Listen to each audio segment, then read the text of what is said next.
తెల్లవారే వెలుగు రేఖలా పచ్చ పచ్చ పచ్చి మట్టి బొమ్మలా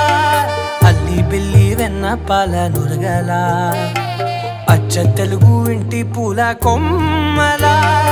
దేవదేవుడే పంపగా ఇలా దేవతే మా ఇంట అడుగే పెట్టెనంట బ్రహ్మ కళ్ళలో కాంతులే మా అమ్మలా మా కోసం మళ్ళీ లాలి పాడేనంట.